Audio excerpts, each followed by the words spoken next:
आज की क्लास में महत्वपूर्ण फॉरेस्टर और फॉरेस्ट गार्ड के क्वेश्चन हम पढ़ेंगे। इसमें टोटली आपको 20 से 25 क्वेश्चन मिलेंगे और सभी महत्वपूर्ण प्रश्न हैं। तो पहला प्रश्न आज हम आपको बताते हैं फॉरेस्टर और फॉरेस्ट गार्ड की तैयारी के लिए। पहला सवाल, 3 अप्रैल 1946 को जैसलमेर के जिस क्रांतिकारी को केरोसिन डालकर जला दिया गया वह कौन है? तो आपको यह सवाल आ जाना चाहिए कि वह कौन था जिसको केरोसिन डालकर जला दिया गया। तो वह थे सागरमल गोपाजी। सागरमल गोपाजी को केरोसिन डालकर जला दिया गया था। ठीक है, दूसरे सवाल की तरफ जाते हैं। भारत सरकार के गृह सदस्य रेगी क्रेडोक की हत्या करने की योजना किसने बनाई थी? रेगी जार्ड क्रेडोक की हत्या करने की योजना किसने बनाई थी? तो वह थे प्रताप सिंह बारहट जी। प्रताप सिंह बारहट जी। बहुत ही इंपॉर्टेंट क्वेश्चन है ये राजस्थान की जीके का, तो इसे नोटिस कर लीजिएगा। ठीक है, अब अगला सवाल है, स्वदेशी आंदोलन के समय सिरोही में स्थापित संस्था है। स्वदेशी आंदोलन के समय सिरोही में स्थापित संस्था है वह थी सभ्य समाज की संस्था। कौन से समाज की संस्था थी? तो वह आपको पता होना चाहिए था कि सभ्य समाज की संस्था। इस संस्था सभ्य समाज की संस्था। अब बात करते हैं वर्धा में राजस्थान सेवा संघ की स्थापना।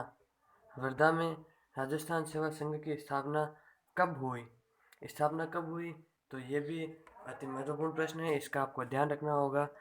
तो ये है 1919 में 1919 ईस्वी में वर्धा में राजस्थान सेवा संघ की स्थापना हुई। आरपीएससी की स्थापना, ये आपको आना चाहिए। अब अगला सवाल की तरफ जाते हैं। तो देशी राज्यों का आत्मनिर्णय का अधिकार प्राप्त हुआ। देशी राज्यों का आत्मनिर्णय का अधिकार प्राप्त हुआ तो किसके द्वारा प्राप्त हुआ? ये भारतीयों के द्वारा प्राप्त नहीं किया गया, यह किया गया था ब्रिटिश सरकार के द्वारा। बाकी दूसरे ऑप्शन बचेट बचेट, सवाल सभी गलत है। सवाल गलत नहीं, ऑप्शन गलत। ये आपका आंसर है इस क्वेश्चन का। ठीक है, क्या था? देशी राज्यों का आत्मनिर्णय का अधिकार प्राप्त हुआ था किसके द्वारा? ब्रिटिश सरकार के द्वारा। छठे क्वेश्चन की तरफ चलते हैं। तो जैसलमेर का वह व्यक्ति जैसलमेर का वह व्यक्ति जिसने महाराजा के निरंकुश शासन के विरुद्ध लोगों को जागृत किया। जिसने महाराजा के निरंकुश शासन के विरुद्ध लोगों को जागृत किया, मतलब किसी राजा को राज करना नहीं आता, राज की व्यवस्था संभालना नहीं आती, फिर भी वो राज कर रहा है, तो उसका विरोध करने के लिए कौन आगे आया सबसे पहले? तो वो आए थे सुप्रसिद्ध सागरमल गोपा जी। ये प्रसिद्ध थे, पहले से आपने इनका नाम भी सुना होगा, सागरमल गोपा, सागरमल गोपा। तो ये आपका उत्तर है। मेवाड़ प्रजामंडल 1941 ईस्वी के प्रथम अधिवेशन का उद्घाटन कब किया गया? मेवाड़ अधिवेशन का उद्घाटन कब किया गया है और किसके द्वारा किया गया? कि प्रथम अधिवेशन का उद्घाटन किया गया, कब किया गया? जो तो आपको मिल गया 1941 में। ये सवाल बन सकता है कि 1941 में किया गया मेवाड़ प्रजामंडल के प्रथम अधिवेशन का उद्घाटन, और किसके द्वारा किया गया? इसका उत्तर है आचार्य जे बी कृपलानी। आचार्य जे बी कृपलानी इसका उत्तर है, तो ये आपको याद होना चाहिए। अब अगला सवाल है आठवां, 1938 में मेवाड़ प्रजामंडल की स्थापना की गई, किसके द्वारा की गई? 1938 में मेवाड़ प्रजामंडल की स्थापना श्री माणिक्य लाल जी वर्मा के द्वारा की गई थी। ये भी अति महत्वपूर्ण प्रश्न है, बहुत सारे एग्जामों में आ चुका है कि माणिक्य लाल वर्मा जी का। ठीक है, तो आपको ये याद होना चाहिए। अगले सवाल की तरफ जाते हैं। तो कालीबाई की मूर्ति प्रतिमा किस बांध के किनारे स्थित है? मेरे मित्रों, कालीबाई की मूर्ति या प्रतिमा किस बांध के किनारे स्थित है? तो ये सवाल भी एग्जाम के पैटर्न के अनुसार बहुत ही महत्वपूर्ण लग रहा है मुझे, और ये आपको आना भी चाहिए। तो इसका सही जवाब है घेव सागर। घेव सागर बांध के किनारे कालीबाई की प्रतिमा स्थित है। घेव सागर बांध के किनारे कालीबाई की मूर्ति या प्रतिमा स्थित है। 10वें सवाल की तरफ बढ़ते हुए मेरे प्यारे प्यारे विद्यार्थियों, 10वां सवाल यह है कि बीकानेर दमन विरोध दिवस कब मनाया गया? मनाते नहीं है। बीकानेर दमन विरोध दिवस कब मनाया गया? तो ये दिवस मनाया गया 27 अक्टूबर 1944 को। ये सवाल राजस्थान के जीके में महत्वपूर्ण भूमिका रखता है, तो ये आपको आना चाहिए। अगला सवाल है, बीकानेर एक्ट कब पास हुआ? ज़्यादातर बीकानेर के सवाल आ रहे हैं, तो आपको बीकानेर का जिला दर्शन भी पढ़ना होगा। जैसे बीकानेर को जांगल प्रदेश कहते हैं। बीकानेर को क्या कहते हैं? जांगल प्रदेश। बीकानेर को जांगल प्रदेश कहते हैं। बीकानेर को जांगल प्रदेश कहते हैं, जांगल नाम से, ठीक है। तो बीकानेर एक्ट कब पास हुआ? तो बीकानेर एक्ट पास हुआ हमारे ये 1944 ईस्वी में पास हुआ। बीकानेर एक्ट कब पास हुआ? 1944 ईस्वी में पास हुआ। अगला सवाल देखिएगा कि 12वां सवाल है, 31 दिसंबर 1945 में 31 दिसंबर 1945 में अखिल भारतीय देशी राज्य लोक परिषद का 7वां अधिवेशन हुआ। कहाँ पर हुआ? देखो, इस सवाल में भी दो क्वेश्चन बन रहे हैं आपके। एक तो ये कि अखिल भारतीय देशी राज्य लोक परिषद का 7वां अधिवेशन कब हुआ? तो ये कब हुआ? 31 दिसंबर 1945 ईस्वी को हुआ। कब हुआ? 31 दिसंबर 1945 ईस्वी को हुआ। और कहाँ हुआ? तो ये राजस्थान का कश्मीर, उदयपुर में हुआ। राजस्थान का फाउंटेन और माउंटेन की नगरी उदयपुर में हुआ। तो उदयपुर के भी आपको कई नाम आते होंगे। क्षेत्रफल की दृष्टि से राजस्थान की सबसे बड़ी रियासत थी। तो 13वां सवाल ये है कि क्षेत्रफल की दृष्टि से राजस्थान की सबसे बड़ी रियासत कौन सी थी? तो राजस्थान की सबसे बड़ी रियासत जोधपुर थी। मारवाड़ रियासत, सबसे बड़ी रियासत राजस्थान की मारवाड़ रियासत। ये भी नए नाम से जाना जा रहा है जोधपुर, बाकी पूरा नाम था इसका मारवाड़। क्या नाम था? मारवाड़। ये आपको आना चाहिए, मारवाड़। अगले सवाल की तरफ बढ़ते हैं।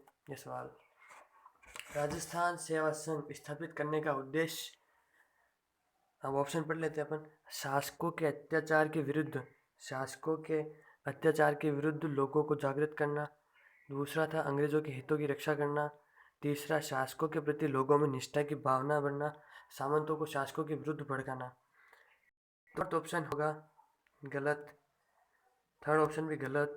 अंग्रेजों के हितों की रक्षा करना, ये तो बिल्कुल ही गलत है, क्योंकि ऐसा तो हम कभी करेंगे भी नहीं। शासकों के अत्याचारों के विरुद्ध लोगों को जागृत करना। तो 14वें क्वेश्चन का आंसर आपके फर्स्ट वाला है कि राजस्थान सेवा संघ स्थापित करने का उद्देश्य यह था कि शासकों के अत्याचारों के विरुद्ध लोगों को जागृत करना। 15वां सवाल आपके सामने में रखते हुए कंप्यूटर स्क्रीन पर, लेकिन आपके मोबाइल स्क्रीन है तो ध्यान रखना। 15वां सवाल यह है कि 1931 में जयपुर प्रजामंडल का संस्थापक था, कौन था? 1931 में जयपुर प्रजामंडल का संस्थापक कपूरचंद पाटनी था। अब एक क्वेश्चन इसमें फिर से बन सकता है कि कपूरचंद मतलब कपूरचंद पाटनी जयपुर प्रजामंडल का संस्थापक का समय कब था, मतलब कौन सी सदी ईस्वी में था? तो ये 1931, ऐसा क्वेश्चन बन सकता है। छोटा मोटा बनेगा लेकिन बन सकता है कभी भी, याद रखने वाली चीज़ है। इसके बाद हम आगे आते हैं, राजपूताना मध्य भारत सभा। 16वां क्वेश्चन है कि राजपूताना मध्य भारत सभा का मुख्य उद्देश्य था। राजपूताना मध्य भारत सभा का मुख्य उद्देश्य था, यह था, क्या था? ऑप्शन पढ़ लेते हैं। जनता में शिक्षा का प्रसार करना। ऑप्शन क्या है? जनता का शिक्षा में प्रसार करना, जाति भेद को समाप्त करना, और जनता को राष्ट्रीय कांग्रेस की गतिविधियों से अवगत करना, या किसान आंदोलन को रोकना। तो इसका सही उत्तर यह होगा कि राजपूताना मध्य भारत सभा का मुख्य उद्देश्य यह था कि जनता को राष्ट्रीय कांग्रेस की गतिविधियों से अवगत कराना। करेक्ट आंसर यह रहा आपका, जनता को राष्ट्रीय कांग्रेस की गतिविधियों से अवगत कराना। अगले सवाल की तरफ चलते हैं। तो ये है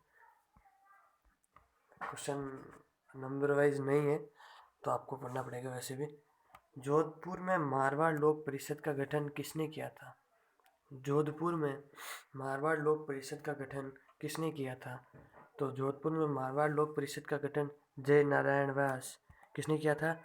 जय नारायण व्यास ने किया था। और जय नारायण व्यास का एक और नाम भी है, भूप सिंह। क्या नाम है? भूप सिंह। भूप सिंह इनका एक और नाम है। ये किसान आंदोलन के जनक भी माने जाते हैं, मतलब इन्हीं के द्वारा किसान आंदोलन का कार्य चालू हुआ था, मतलब ये आंदोलन चालू हुए थे। 19वां प्रश्न है कि नानक भील नामक स्वतंत्रता सेनानी की कार्यस्थली कहाँ थी? नानक भील नामक स्वतंत्रता सेनानी की कार्यस्थली कहाँ थी? तो इसका उत्तर हो जाएगा बूंदी। बूंदी नानक भील नामक स्वतंत्रता सेनानी की कार्यस्थली थी। ठीक है, अगला प्रश्न है निम्न में से किस क्रांतिकारी का संबंध राजस्थान से नहीं है? तो अपन ऑप्शन पढ़ते हैं। राम नारायण चौधरी, ये भी राजस्थान के हैं। श्याम जी कृष्ण वर्मा, ये भी राजस्थान के हैं। मदन लाल ढींगरा, ये भी राजस्थान के। छबीरदास नाम अनसुना लग रहा है, कभी सुना नहीं जैसा लग रहा है, तो आप भी सही सोच रहे हैं। छबीरदास यही है जिनका राजस्थान की क्रांतिकारी से संबंध नहीं है। अगला सवाल, प्रजामंडलों के गठन एवं वर्ग युग में कौन सा असंबद्ध है? प्रजामंडल के गठन एवं वर्ष युग में कौन सा असंबद्ध है? तो यह है अलवर प्रजामंडल 1940। अलवर प्रजामंडल 1940, यह आपका उत्तर है, 23वें का उत्तर है। ठीक है, अब बात आती है 22वें सवाल की। वर्ष 1938 में निम्न में से कहाँ प्रजामंडल का गठन नहीं हुआ? वर्ष 1938 की बात हो रही है कि प्रश्न यह पूछ रहा है कि 1938 में, अब ये जो 4 जगह दे रखी है आपको, इनमें से कहाँ पर प्रजामंडल का गठन नहीं हुआ? तो मेवाड़ में नहीं हुआ, अलवर में नहीं हुआ, भरत में नहीं हुआ, भरतपुर में नहीं हुआ, या डूंगरपुर में नहीं हुआ। तो आपका इसका सही उत्तर हो जाएगा डूंगरपुर में इसका गठन नहीं हुआ। मेवाड़ प्रजामंडल, मतलब राजस्थान जो प्रजामंडल का गठन हो रहा था 1938 में, उसका गठन डूंगरपुर में नहीं हुआ। ये अति महत्वपूर्ण प्रश्न है, इसका आपको याद रखना चाहिए, क्योंकि ये सवाल राजस्थान से पूर्णतया रिलेटेड आ रहा है और ये प्रजामंडल की बात कर रहा है। तो इस पे तो कई बार प्रश्न भी उठ चुके हैं और ये डूंगरपुर वाला कभी बहुत कम आया हुआ है, तो ये आ सकता है। फॉरेस्ट गार्ड की तैयारी के लिए आपको बहुत बहुत धन्यवाद, लेकिन आप इसी तरह लगन और मेहनत से काम करेंगे तो आपको सफलता पूर्णतः मिलेगी। अब प्रश्न उठता है कि 23वां, कालीबाई का संबंध कौन से गांव से है? कालीबाई का संबंध कौन से गांव से है? रास्तापाल, शास्तापाल, सब सस्ते नाम है, सॉरी, रास्तापाल, शास्तापाल, कुशलगढ़।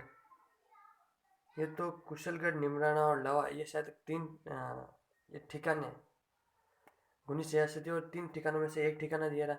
और मातरी कुंडिया, ये राजस्थान का हरिद्वार कहा जाता है।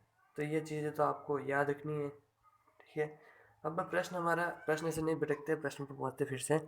कालीबाई का संबंध कौन से गांव से है? तो कालीबाई का संबंध रास्तापाल से है। कालीबाई का संबंध रास्तापाल गांव से है। कालीबाई का संबंध कौन से गांव से है? रास्तापाल गांव से। ये रहा आपका सही उत्तर। ठीक है, अगले प्रश्न की तरफ जाते हैं। तो विजय सिंह पथिक का वास्तविक नाम था भूप सिंह। भूप सिंह, विजय सिंह पथिक का वास्तविक नाम था भूप सिंह। ब्यावर में किसके द्वारा आर्य समाज तथा होम रूल आंदोलन की एक शाखा की स्थापना की गई? ब्यावर में किसके द्वारा आर्य समाज तथा होम रूल आंदोलन की शाखा की स्थापना की गई? तो ब्यावर में दामोदर दास राठी के द्वारा आर्य समाज तथा होम रूल आंदोलन की एक शाखा का स्थापन किया गया। ठीक है, अगले सवाल की तरफ जाते हैं। राजस्थान के किस स्वतंत्रता सेनानी ने यह कहा कि मेरी माँ को तो रोने दो जिससे सैकड़ों माताओं को रोना न पड़े? क्या कहा कि मेरी माँ को तो रोने दो जिससे सैकड़ों माताओं को रोना ना पड़े? तो यह कहा था लेखक कवि जो भी हैं प्रताप सिंह बारहट, केसरी सिंह बारहट। ये भी आपके इतिहासकार है। प्रताप सिंह बारहट एक इतिहासकार है, ये इतिहासकार रचयिता, इन्होंने कहीं कहीं लिखे हुए, उसमें ये भी एक आते हैं। अगला प्रश्न, इंग्लैंड में इंडिया हाउस की स्थापना करने वाला व्यक्ति था? इंग्लैंड में भारत का हाउस बनाने वाला क्या आदमी था? अच्छा आदमी। इंग्लैंड में इंडिया हाउस की स्थापना करने वाला व्यक्ति था, बता दूं उत्तर क्या नहीं बताऊं? बता देता हूं ना, श्यामजी कृष्ण वर्मा। श्यामजी कृष्ण वर्मा इंडिया में, क्या सॉरी, इंग्लैंड में इंडिया हाउस की स्थापना करने वाला व्यक्ति था। तो इसी के साथ हमारी क्लास ख़त्म होती है और मैं आपसे यही आशा करता हूँ कि आप हमारे चैनल को सब्सक्राइब ज़रूर करेंगे। आप हमारे चैनल को सब्सक्राइब करेंगे, लाइक करेंगे और शेयर करना तो बनता है ना भैया, क्योंकि जब आप शेयर, सब्सक्राइब और लाइक कमेंट करते हैं तो हमें उससे मोटिवेशन मिलता है। आपको जिस तरह मोटिवेशन की ज़रूरत होती है उस तरह हमें भी मोटिवेशन की ज़रूरत होती है। तो आप हमें मोटिवेशन दे दीजिए ना यार, इसमें क्या जाता है आपका। तो धन्यवाद। इसके साथ मेरी शुभकामना आपके साथ है कि आप अपने लक्ष्य की ओर अग्रसर रहें और उसमें सफलता प्राप्त करें। धन्यवाद।